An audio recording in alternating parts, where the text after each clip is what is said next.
I have a question for you. Is there such a thing as a perfect game? Personally, I think within reason, yes. Like Tetris. Tetris is a perfect game. Obviously, you could spend forever tuning the speed of the blocks and the controls and all that, and never find the exact optimal version of all the mechanics, but all the mechanics work great within the context of the game itself. There's nothing bad or even mediocre in Tetris, and that's enough for me to give it a respective 10. And much like it, I think most perfect games are very simple games. Chess, Beat Saber, Pac-Man.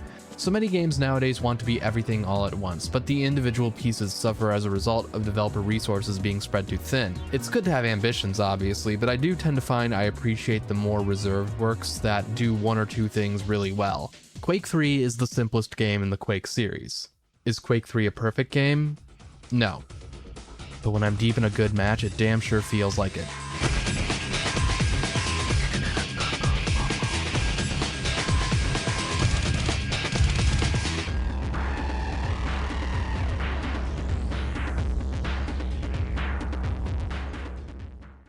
For a long time, this was my favorite Quake game, which is weird because it's not the type of game I typically like. A competitive online shooter? No, never. For me, that reads a game I play single player with bots while listening to a podcast. My favorite Counter-Strike map is Crack House, preferably on a server with no frag or time limit. I am not a competitive person. Yeah! Fucking goddamn it! Let me see him. Let me see his name. I want names. Some people consider Quake 3 a bit of a black sheep because of its multiplayer slant. Quake 3 technically has single player, but it's just a bunch of skirmish scenarios on the deathmatch maps with bots. The lack of a campaign was a pretty glaring omission. A major franchise suddenly doing something like this was almost unheard of back then. Like, maybe a spin-off would do this. Unreal had Unreal Tournament. But this game got the full numbered entry treatment. I suppose it's not that much weirder than the jump from Quake 1 to 2. It is obvious in retrospect why they did this. The deathmatch element of previous id games was massively popular among both fans and staff, and typically seemed to be the part of the game that kept people coming back and gave the game a longer shelf life. Remember that a lot of user-created single-player maps weren't particularly high quality back then, outside of a few specific groups and projects, and speedrunning was still fairly niche. So for one game, id decided to focus wholly on what they'd created with deathmatch with undivided attention. Quake 3 feels like a very introspective game in this sense. A weird term to use for a game about shooting your friends with rocket launchers and then doing this, but really, in my humble opinion, it may not be the best or most memorable id game, but it's technically a masterpiece. Almost entirely built off of verbatim mechanics and even code from previous games, but with a glossy second pass of hindsight applied to almost everything. I think you can best see this level of polish when comparing the arsenal to earlier games. Quake 1 and 2 have really great core weapon philosophies in my opinion. Extremely minimalist single firing mode guns with no reloading, just position, aim, and fire. It's a damn good time. You could say this may have been due to rushed development of the first Quake game, but by the time we get to Quake 3 and it still manages to have simpler weapons than Doom 1, it becomes clear that somewhere down the line here this became an intentional decision. No doubt at the very least in part due to the same philosophy that drove Carmack to remove the use button from these games. I really like the minimalist aspect of Quake, but in the earlier games, this philosophy does feel like it can lead to redundant weapons occasionally. The nail gun and the super nail gun, the shotgun and the double barrel shotgun, the grenade and the grenade launcher. And some weapons are just comically underpowered and poorly balanced. The nail gun works fine enough in Quake 1 single player before you get the super nail gun, but in multiplayer it is just practically useless. Do I even need to say anything about the Quake 2 pistol? Or the axe? These weapons are useless if you have anything else. The wackier weapons of Unreal and Quake's other contemporaries allowed for more specific use cases even when guns were less powerful. So it's kind of incredible every weapon in Quake 3 serves a unique purpose while still maintaining the sense of rising power and minimalism of the previous games. Let's compare the axe from Quake 1 and the gauntlet from Quake 3. It looks like a completely different weapon. You'd expect it to work somewhat like the chainsaw from Doom, which would be welcome, but in reality both the axe and gauntlet work almost exactly the same. It fires out a close range, hit-scan blast of damage repeatedly with little bits of downtime in between. But it's tweaked. The gauntlet cycles a little faster, it does much more damage per burst. It has better audio and visual feedback for what you're doing, which helps way more than you'd think. Feedback in general was massively improved in Quake 3, especially in the audio department.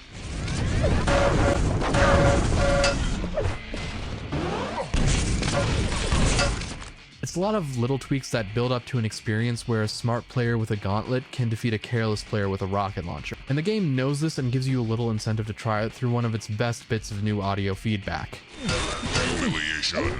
And just like that, through these smart surgical changes and additions, Quake 3 manages to turn a joke of a weapon into a brilliant one. A similar thing can be seen with the plasma gun, functionally this game's nail gun, and a heavily buffed one, now the highest DPS dealer besides the BFG. But you probably didn't know that because it's still a nightmare to lead and hit enemies with at any distance greater than shotgun range. It's made a bit easier by the fact the plasma balls do a small amount of splash damage on impact, also a welcome change. Even if it's hard to aim, it's extremely useful for suppressive fire through doorways and hallways. Lower tier weapons are given edge cases like this, and it does wonders to give everything you have a purpose. The shotgun in Quake has always been a decent finishing move, but here it works wonderfully as one. Just a damn well balanced shotgun. Not as powerful as Doom's super shotgun, but it still has that game of chicken where you try and get as close to an enemy as possible before firing, so you aren't left vulnerable in the downtime between shots. I know I'm just describing the basics of an FPS shotgun there because it really is just the basics, but it's the basics done extremely well, and that's valuable, especially considering multiplayer shotguns can be so divisive.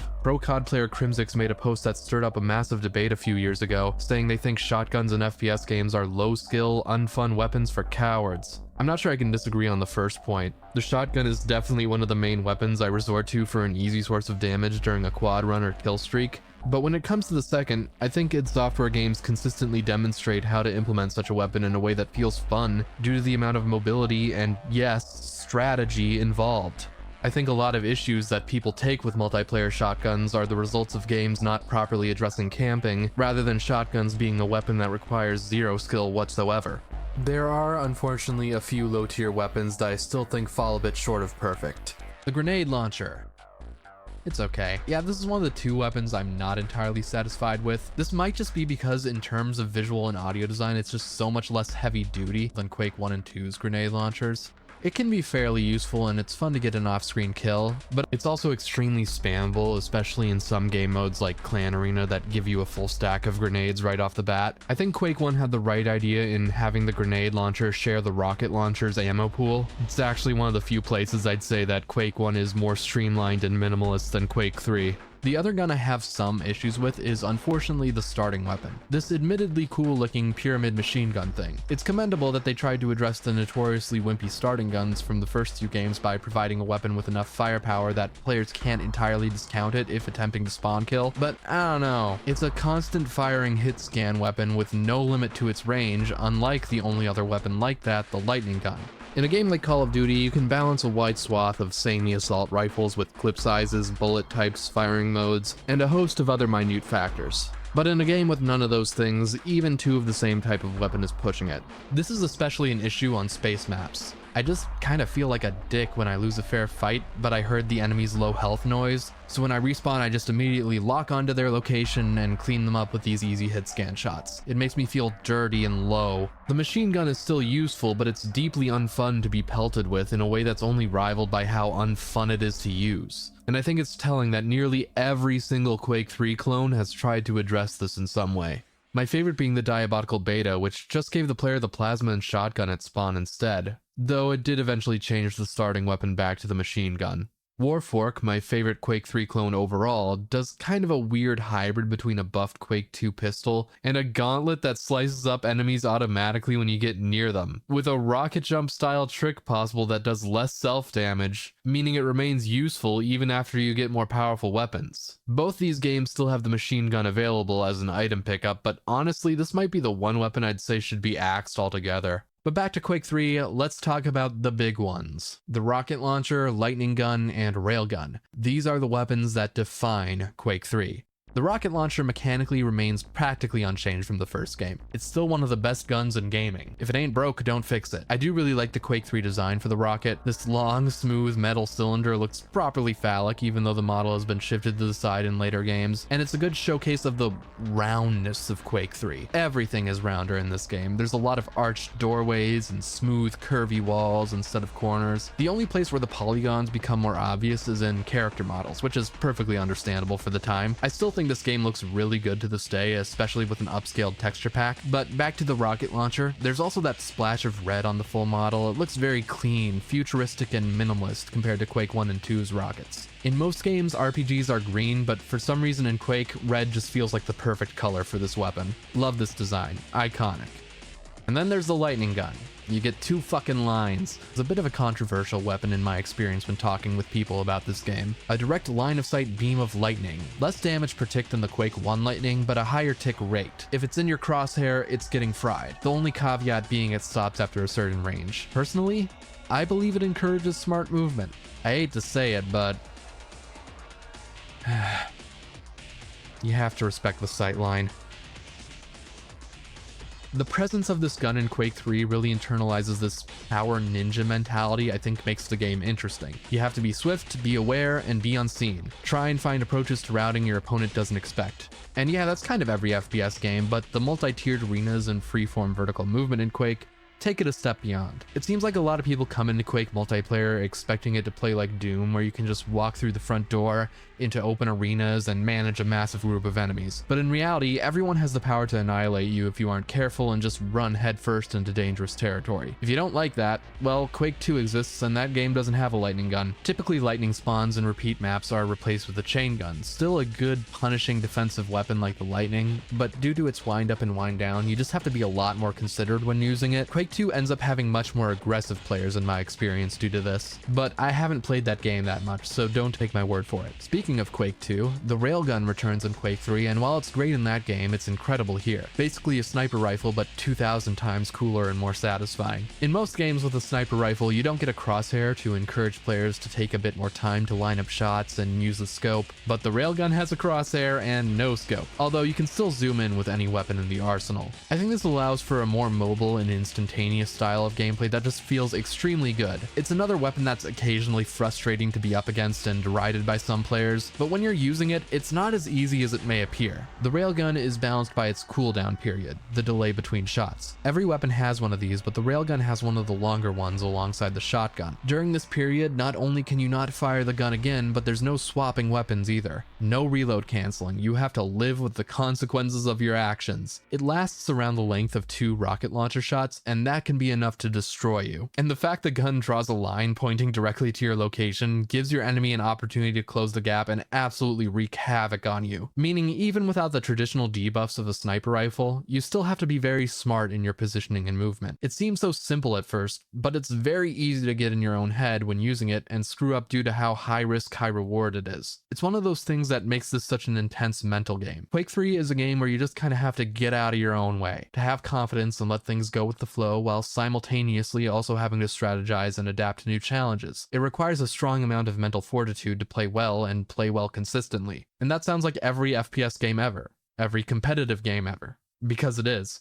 But Quake is such a raw form of both those things, and nothing encapsulates that better than these high-tier guns.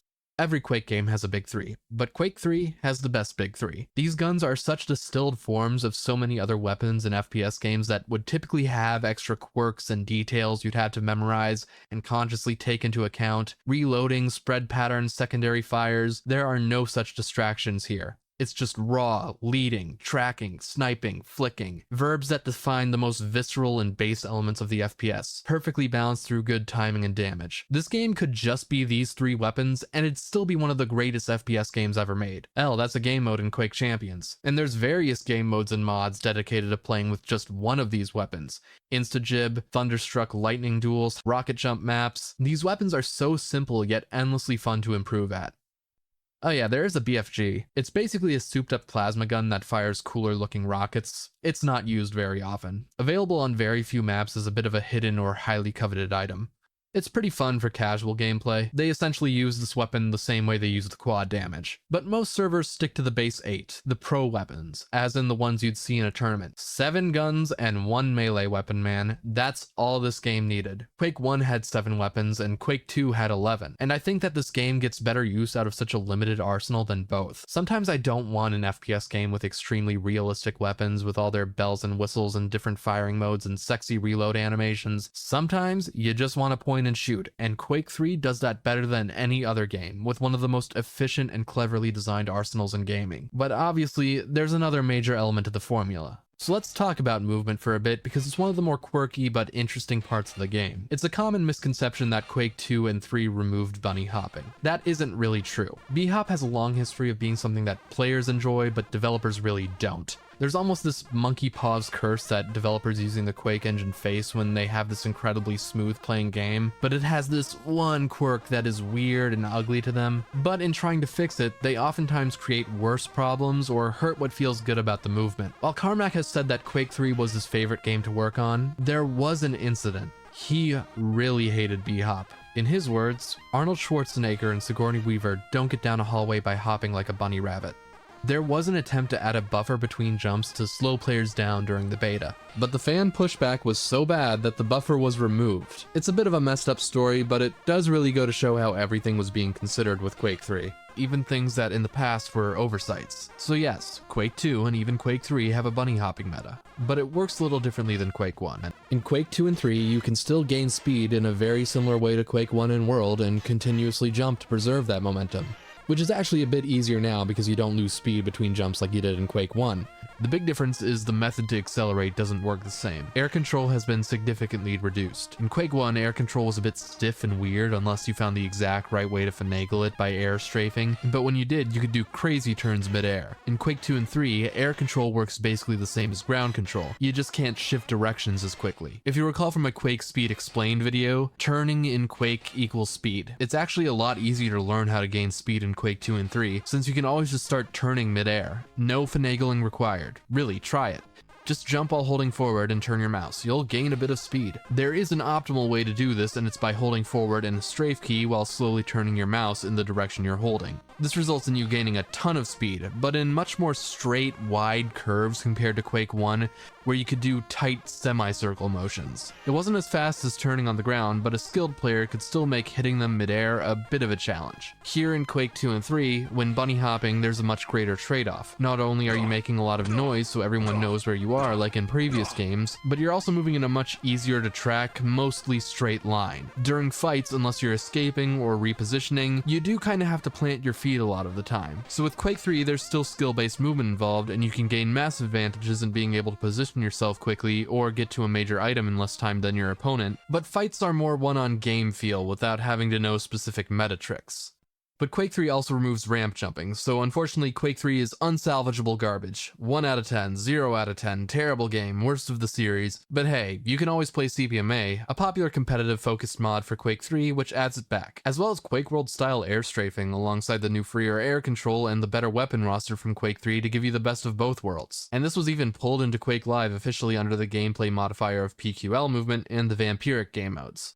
Quake 3 fights are heavier and more grounded than Quake World, yet there's still a lot of dynamics and verticality involved, while Quake World fights are light and flowing, which also looks cool. There's an elegance and beauty to them both for different reasons. So even if I love the quirks of Quake World, Quake 3 is just a perfectly controlling game as far as an arena shooter goes. The moving and shooting is just always good, even the weaker links are just not a big deal. But the controls don't matter if you don't have an objective to work towards. And the goal in Quake 3? Kill everyone! Deathmatch is awesome.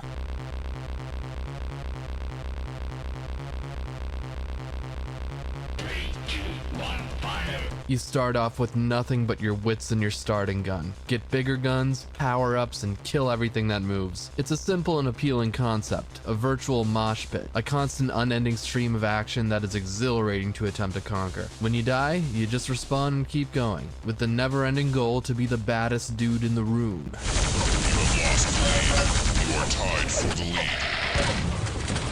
You have taken the lead. 2 frags in 2 seconds. Excellent. Excellent. It's about as simple as a multiplayer shooter gets, and there's an appeal in that. It's a non-stop adrenaline rush. It's also ironically somewhat novel nowadays, when most competitive shooters are team-based with more structured objectives. These modes can provide more drama with rising tension and bursts of intensity, but deathmatch might be the best test of individual skill and endurance, which makes it some of the most deeply satisfying FPS gameplay to get good at. Nothing in gaming feels as good as winning a Quake deathmatch. This extends even heavier to the game's 1v1 tournament mode, Duel. This turns Quake 3 Deathmatch from a constant onslaught of action to a tense game of control and survival. Quake weapons are built to take on multiple players at once in traditional deathmatch. Without respect for your opponent and a mentality to remain steps ahead, you will get annihilated. But in a scenario where you and your opponents only focus on each other, it makes every moment you come out on top feel exhilarating. This is what Quake 3 is known for to this day, and for good damn reason. Times when he really shouldn't have, leaves you very open going for that red armor, and DKT is just getting frag after frag. 0-4 has to do something to slow this down this very second before this match is completely out of his hands. It may already be too late, but DKT is just raining down all kinds of hell at this point. Now, another thing we do need to point out is that 0-4 is under the weather. He is playing sick at the moment. And Oh, that's right. I heard about that earlier. like, since he had to play several games and had not played last night. Oh my goodness, nice rail from Z4. Whereas the computer problems for CCM are uncontrollable, and you know. So Destruct backed into a corner will die of his own accord, taking the crater. Z4 is only down by a mere 11 now, but with rockets like this, Destruct is getting the crap kicked out of him a little bit here. 10 frags. I suppose it's possible. Z4, we're going to watch his point of view as he picks up the R8, gets railed just beforehand, and the rockets, again from Destruct, have been absolutely phenomenal. Not enough to keep him alive, but enough to keep Z4 hurting, and he's lost his armor. He does have Mega to fight with, but whiffing that one rail leaves Destruct a chance to become a pest. Almost hitting one rocket, and does connect with the second. Again, Z4 able to get the frag. The scoreline is getting closer and closer, but so is the clock. Only 2 minutes and 50 seconds on that clock, and Destruct now again as a pretty much a fresh spawn, able to pick up the red armor, and Z4 is saying, oh man, I really should have gotten that before he did. A little bit of hesitation there by Z4, maybe a bit of an undoing. He's going to try to force his way in here. Destruct will go down, but again, Z4 is back to his very low health and armor situation. 6 frags separate, and oh my god, Z4 been the king of all comebacks, hits the rail in order to make it a mere 5 frag game. Ladies and gentlemen, 0-4 is showing us, sick or not, he does have a 6 shot. He needs to close the gap here. 5 frags and 2 minutes, very possible. Yeah, exactly. Come on, All 0-4. right, but now he's sitting here very weak slap-jawed. here. 90 health. No armor is going to be up for another 5 seconds, and that is, you know, every second here is going to be so vital for him. He dives through mega health though, only takes a bit of that damage, and wow, he's actually able to get away with a good bulk of that. Destruct though down below, still throwing off the good fight with the lightning gun. 1 minute 45 seconds left, and 0-4 still has a long way to go here. But rails like that might put him in the fight. Oh my and there's another one right around the corner. Yeah, his mind might be lagged, but so is the server maybe, or maybe. Oh my god! Yes! Again, Do it! The rail Destruct is 4 like, come on. frags. You can't keep hitting me. You can't keep hitting me. But 4 frags, Oh, 1 man. minute 23 seconds. I mean, this has to be a perfect game from 0-4. Yes! And Destruct has to walk 3 into a lot frags. of fights, just like this one. Ah, whiffs it. Close. Double Almost a teleport back telefrag. through. The mega health and 0-4 shoves him back in there with the mega, and that means a clean grab of mega, and that means a clean frag as well. 2 frags to 1 minute. This guy has exponentially brought this within the realm of possibility. It's moments like this that we exist to bring to you, our lovely viewers. 0-4 is about to close the gap to a 1 frag game after being down by, what, 11, 12, 13 maybe at one point? Something ridiculous. On Hectic, anything is possible, and 0-4 is about to potentially get yet another frag. He whiffs the rail that he needs.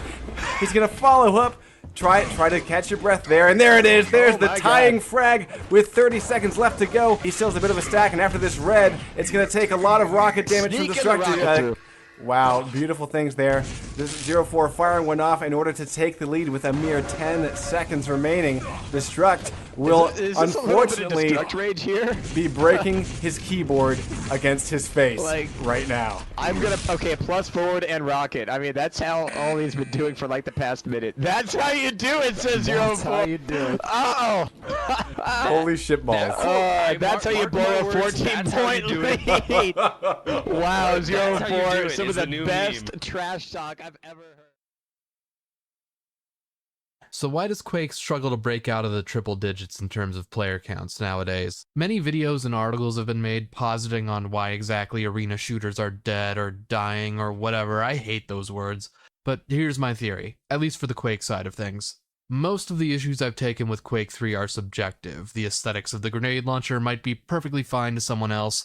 It's probably somebody's favorite gun. To the grenade spam, you could say that players just shouldn't go where grenades are being spammed. Find another route. That's typically an option in Quake and part of the fun. The machine gun spam, well, if you were ready, you could easily spawn kill with the more powerful weaponry. And maybe you genuinely prefer all the changes Quake 3 made to the movement. I'm sure most people don't care about ramp jumping as much as I do, even though they should, because it's good and awesome and the best part of Quake's movement, and it literally takes half a second of uncommenting a piece of code to fix it. Night dive, if you're making a secret remaster, please do that. But I think one issue most people would agree with me on is that Quake 3, and the series as a whole really, is not a particularly good teacher. Quake 3 is a game you kinda have to teach yourself. If you play against bots to learn the game, they don't really act like most people you will encounter in deathmatch. They don't do meta stuff like b-hop and item timing, obviously, but they also have strange firing patterns, and each of them tends to prefer a single weapon over others regardless of the situation. This is not how people play Quake 3. There's also the fact that Quake 3 heavily leans into free-for-all deathmatch as its primary game mode, and therefore most new players will jump into that for their first multiplayer game. Here's the thing.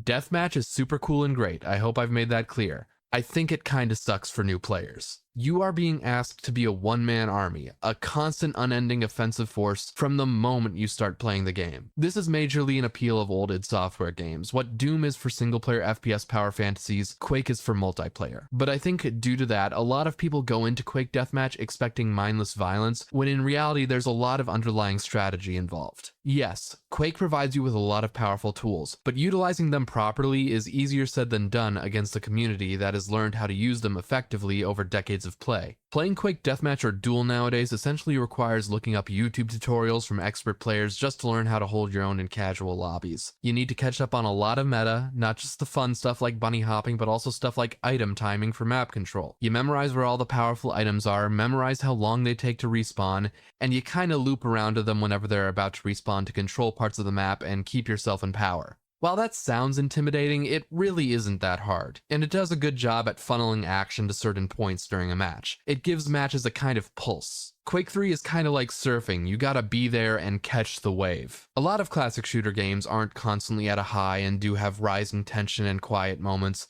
but typically the player is very much in control of that. They're able to step through that door when they want to, they're able to set the pace.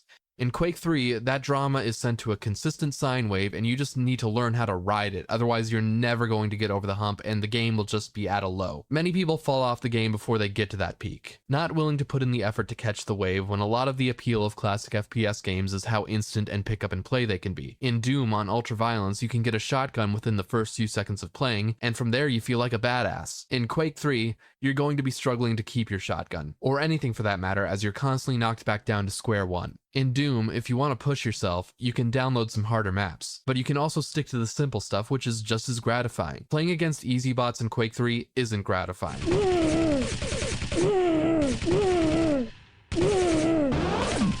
If you want to get to the real meat of the game, you're going to have to suffer a little. This has led to a large sentiment for why Quake and arena shooters are dead, being because modern baby gamers can't handle it. Gamers these days don't want challenge, they want to be babied, handheld through everything. Now, while, yes, I do think if more players put in the effort to just Google a few things beforehand, they might not have as much of a rough time with Quake 3. I also think that this is a symptom of the fact that most iterations of Quake 3 are ultimately confusing experiences. They are in themselves confused games that don't entirely know their own identity, and therefore don't know how to introduce themselves to new players. And I think there are ways that this could be improved. Mainly, I just wonder why no one ever talks about the other game modes. The thing about a base game that plays as good as Quake is you can put that core gameplay in a variety of contexts and still have it be interesting. Look at Tetris, for example. Perfect and simple game as stated earlier. And you have a lot of ways to play it that appeals to different people. You have the traditional marathon mode for more casual play, but you also have battle mode for more competitive players, 40-line speedrun for speedrunners, Puzzle mode for pixel art enjoyers or haters who want to see it decimated, Grandmaster for insane people, Tetris 99 for battle royale kids, versus Puyo Puyo for anime heads, and a variety of other novel game modes and niches with their own sub-communities. Tetris isn't just about the marathon mode, even if it's the most popular. Deathmatch and Duel seem to be the dominant game mode when it comes to Quake 3, however, which is kind of like if the marathon mode in every Tetris game was actually Grandmaster. There's a lot of factors contributing to this. Deathmatch was the main game mode pushed by the game itself. Players have had 25 plus years to get good. You've heard that all before. But I think something less talked about is unlike the more objective-based team game modes which are everywhere nowadays, Deathmatch is somewhat novel to Quake.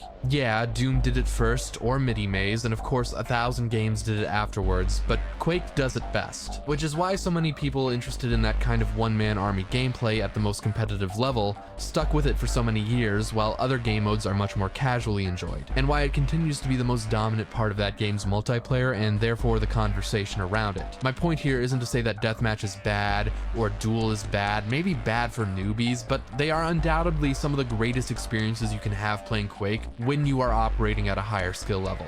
But they are not the only thing that makes Quake good, and I worry that the narrative that it is has affected later Quake games and alienated potential new players.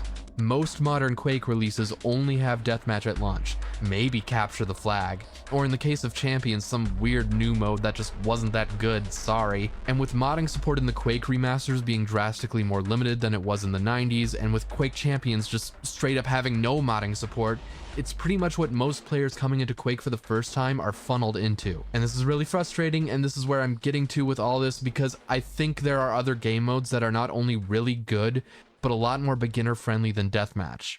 I think maybe the best modes for new players are actually the elimination based modes. Clan Arena, Freeze Tag, modes like that. The premise for these modes is simple. Instead of being frag based, the points are round based. There are two teams, kill each other. Last team standing wins the round. Less mosh pit, more wall of death. It's not that much different than Team Deathmatch, but the major difference being in Clan Arena, when you die, you're eliminated for the rest of the round. In Freeze Tag, you're freezed and teammates can unfreeze you with their body heat. Clan Arena is interesting because there are no item pickups. You get a full stack of health, armor, weapons, ammo, and try to fight as much as you can before you exhaust those resources. You can also rocket jump to your heart's content, as there is no self-damage, though you still will waste ammo. This really allows a new player to focus wholly on the movement and combat, the things that they are probably attracted to Quake for. You don't have to worry about scavenging for resources, just preserving resources and applying them where need be. And you get a bit of power to play with right away rather than having to stack up from nothing. You are starting at the top of that wave I was talking about and just have to ride it down. It allows players to experience the best elements of Quake's combat from the word go. Things start fun and get more desperate intense as they go along, rather than starting from desperate intense and building to more of a power fantasy. On top of that, I feel like these modes are just a better learning environment. When you die in Clan Arena, you get to spectate your teammates, people who are living longer than you are, and you get to see firsthand how they're doing that,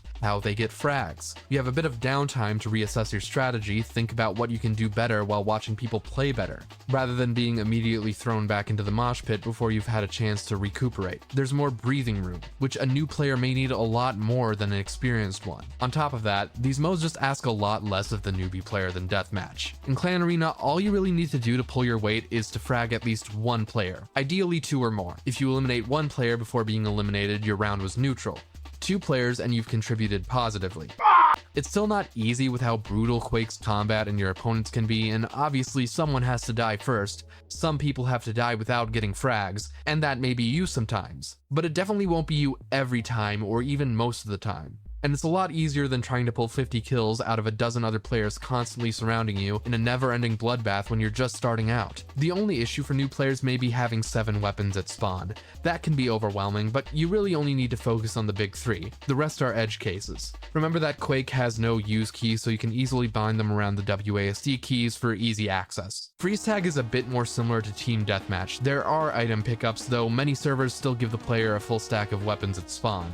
There's no cooldown period between rounds, and when one team fully freezes the other, the losing team just respawns and the fight keeps going. So yeah, while it's more deathmatch-y, I think the freeze mechanic allows for a more beginner-friendly style of play. In deathmatch or even team deathmatch, the only way to really contribute positively is to get a constant stream of kills that is somewhat on par with your opponents. That means you pretty much constantly have to be on the offensive. Defensive play isn't unuseful. If you aren't dying, they aren't getting points, but you also have to be getting points, because if they don't get it from you, they'll get it from somewhere else. It's worse than high school.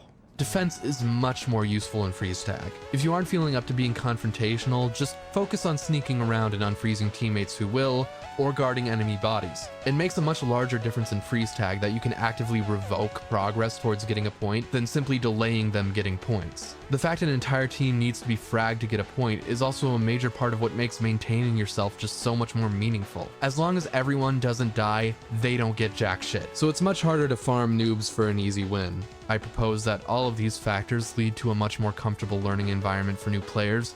In my experience at least, when showing my friends Quake, they seem exhausted at the end of a deathmatch. It's always at the end of our first clan, arena, or freeze tag game that I finally get a, "Can we do that again?" This has happened to me 3 times.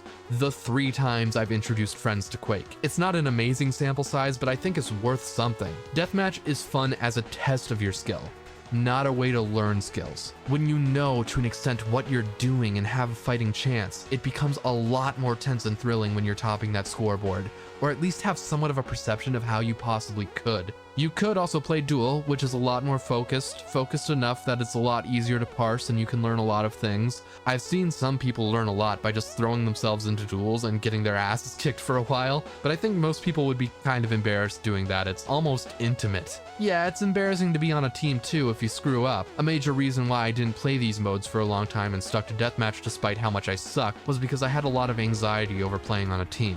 But I promise you, on more casual servers, people are not going to care and are mostly just there to have fun. You will make friends regardless. A 69.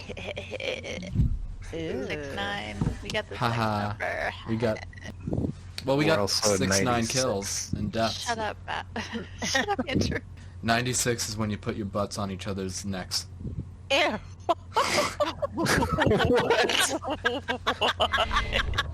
Holy shit. Yes, the appeal of a mosh pit isn't necessarily in winning. Getting beat up is at least part of the experience.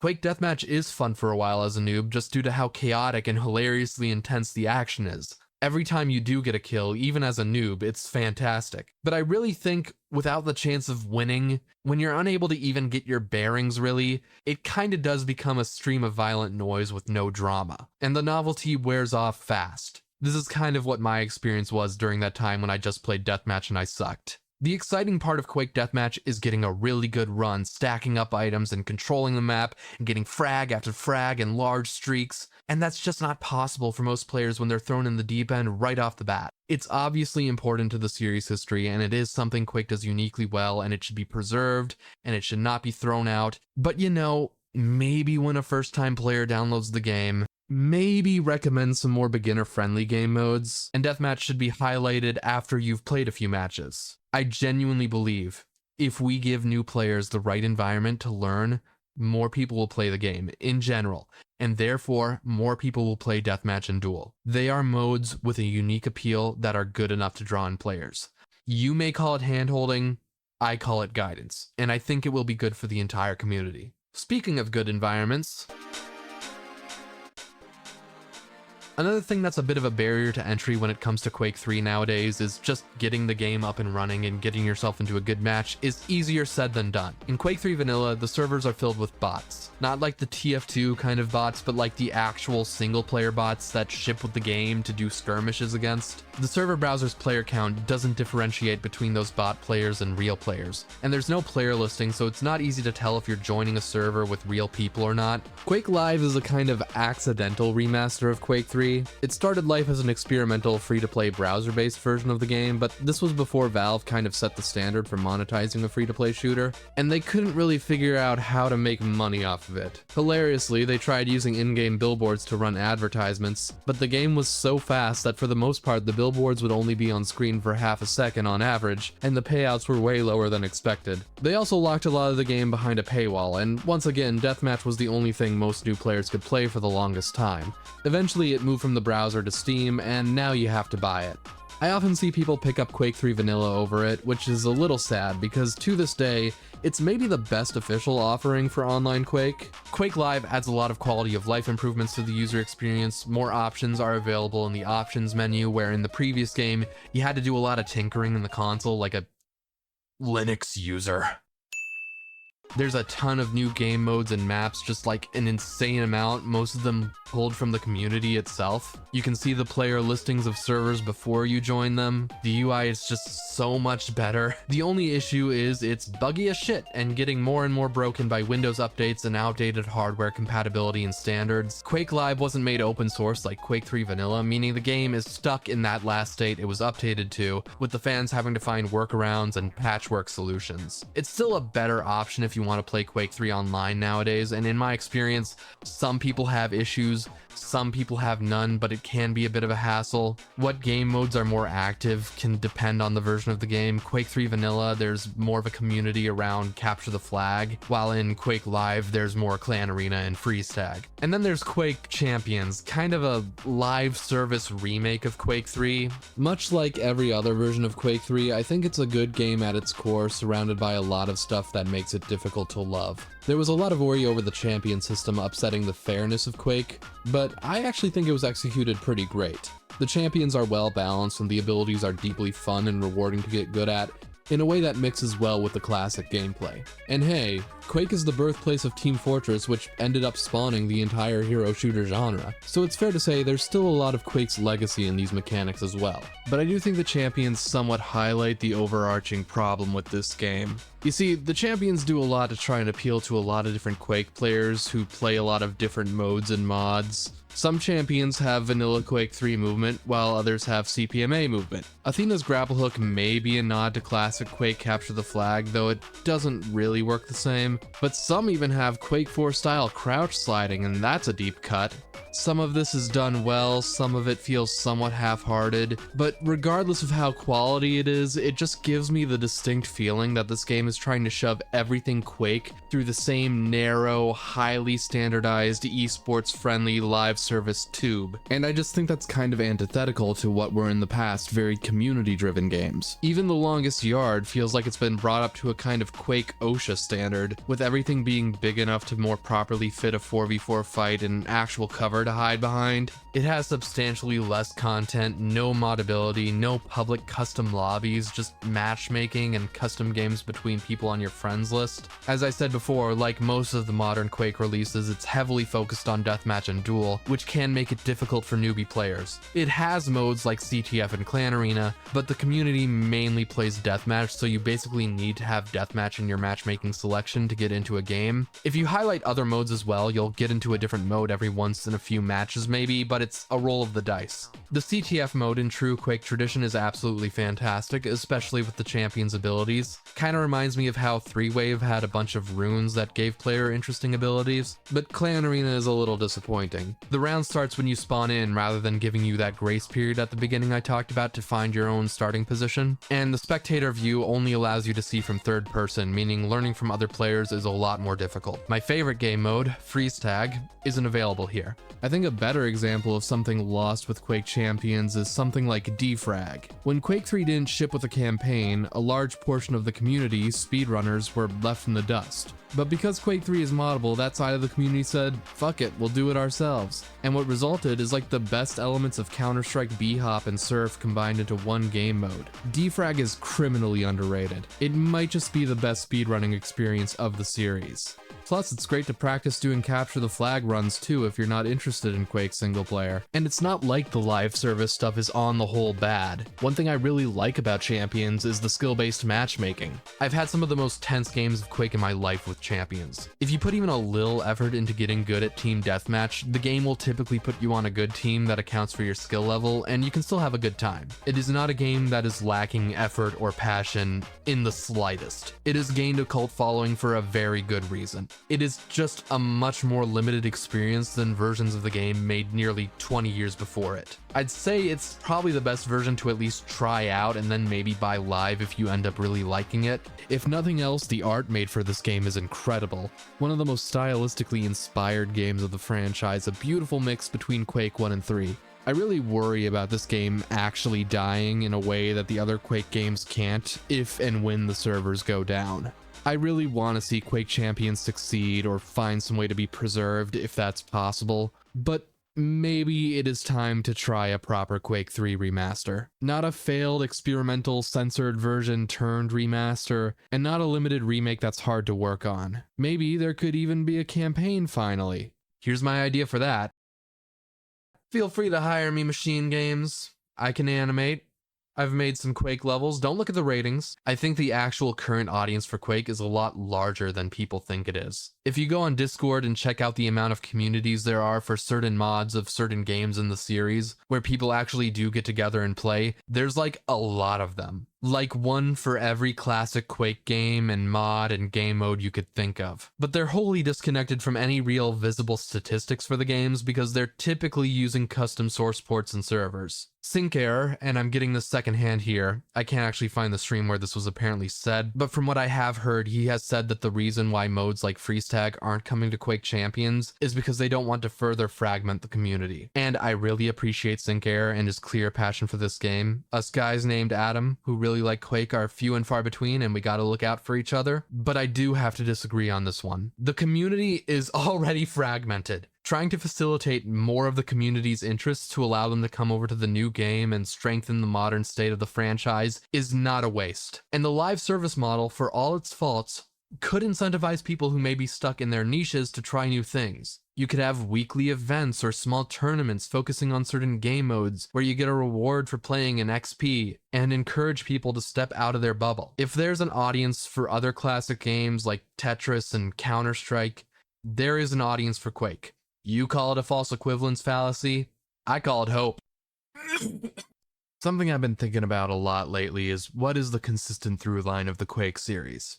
It's notoriously inconsistent in terms of tone and setting, but I actually think the gameplay has a lot more consistency than people give it credit for. If you stripped away the textures of Quake 1 through 3, the back half and deathmatch side of 4 and Champions, and just showed the gameplay underneath, I think most people would be able to tell they're from the same franchise. The issue might be that because Quake is so influential, because its DNA is embedded into the entire FPS genre, the consistent gameplay doesn't feel unique to it. If you also strip the textures from Team Fortress 2, Half-Life, or Dusk, would people also mistake those for Quake games? So when it came down to it, for a long time I thought Quake 3 was the answer to that. What Quake was at its core. Because how can it not be?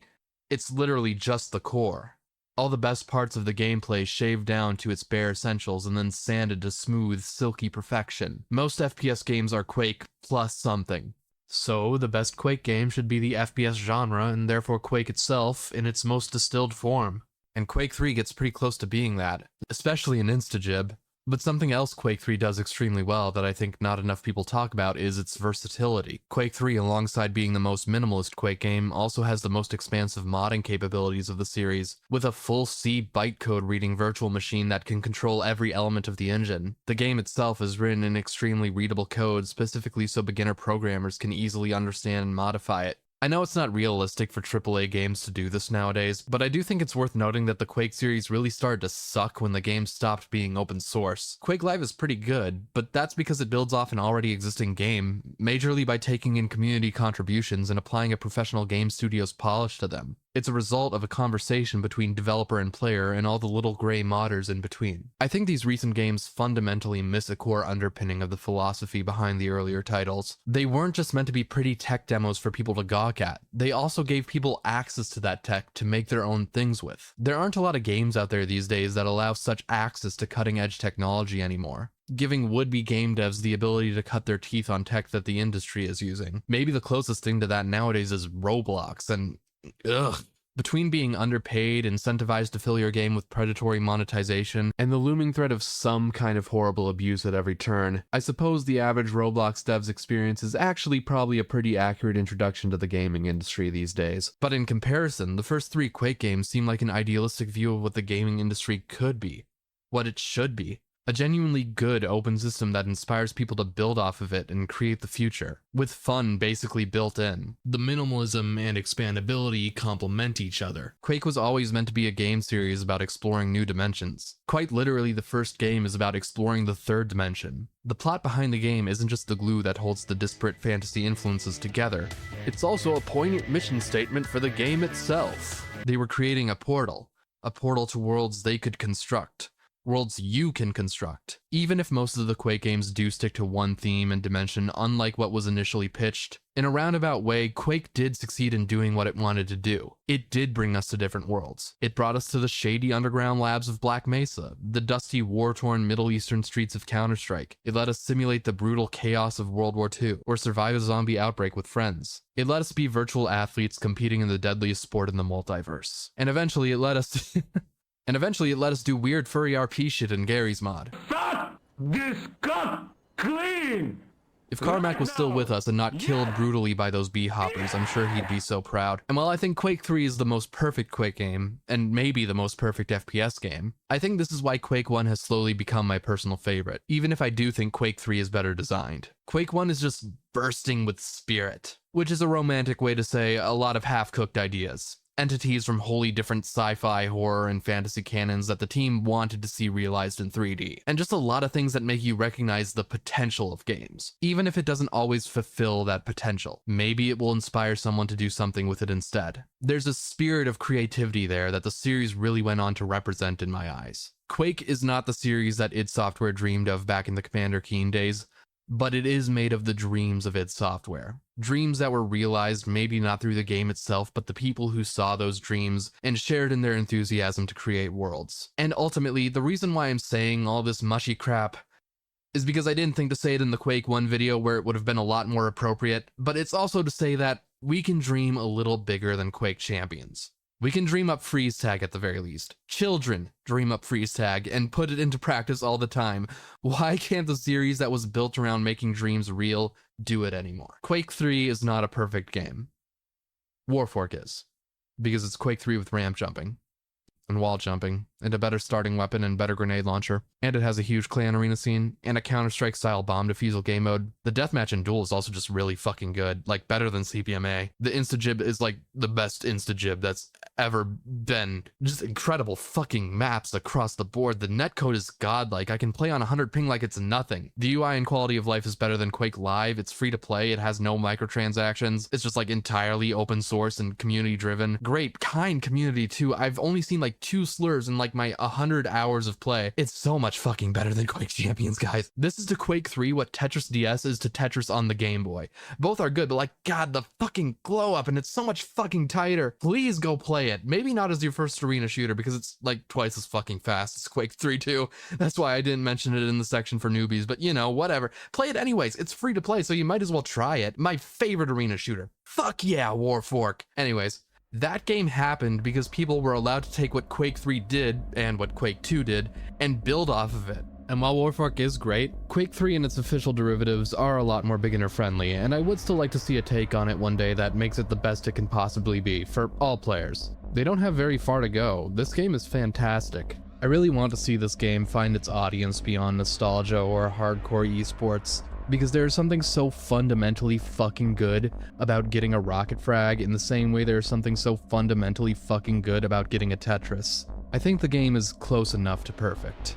And I think maybe what really needs to be done is giving new players a bit of guidance to let them see that too. As for the future of Quake in general, though, I promise you can let Quake be more things than just deathmatch. Quake deathmatch will remain good and appealing regardless, because Quake does deathmatch amazingly, and it will do even better supported by a community of people playing the game how they want to play. Quake can work as deathmatch. It can work as competitive duel. It can work as capture the flag. It can work as clan arena. It can work as a speedrunning game. It can work as insta-gib. It can work with item timing. It can work without item pickups whatsoever. It can work as Team Fortress. It can work with champions. It can work as a hyper-competitive career sport. It can work as a fun weekend casual game of virtual fragging with friends. It can work retail. It leaves me shaking.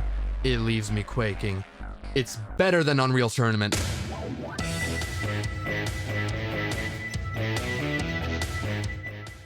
Hi. So, you were probably expecting a Quake 2 video. Thing is, Quake 2 is kind of a blind spot for me when it comes to the Quake series. I played Quake 1 and then Live first. I actually probably have more hours in Quake 4 because in middle school, me and my classmates played a bunch of Quake 4, but I didn't play Quake 2 till years after all of those games, and it just kind of didn't grab me in the same way. I think I have the same story as a lot of people where I kind of just fall off after the second chapter every time I try to play it. Until now, because I have played through Quake 2 all the way through for the very first time while making this video. If you want my thoughts on it, here they are. So, just rewind the video and set it to a lower speed if you want to read them, or you can read them on my website. If you like websites, don't like reading? Pay me money to read it for you. I have channel members now, and I have a reading of the article there, if for some reason you can't get enough of this sultry voice. I also have uploaded some highlights of my playthrough there, where you can see me do shit like this. I might be like building up speed for 12. I might be going to a parallel universe with this one. I'm like doing the most gangster pistol tilt of all time. So hopefully that's a fun little bonus. You can also do it if you want to like support me in what I do or something lame like that. I don't care. But no, the reason why you'd want to do it is to support me, and the videos are just kind of a nice little bonus. If you don't want to have to pay to watch me play Quake, which is perfectly understandable, well, good news, because I'm going to be streaming Quake Brutalist Jam 3 starting the day after I upload this video. I've been putting it off till I get this project done, so I'm very excited to see what all the hype is about. I've been circle strafing outside this entrance for weeks now. And one last thing, thank you guys so much for 1,500 subscribers. The response to that last video was just insane. I hope this was worth the wait. I'm really nervous about this fucking video. Ugh. I hope it's good. I really hope it was good. Either way, thank you for watching this far in. And I hope I continue to do things that you guys enjoy. And I'll see you next time.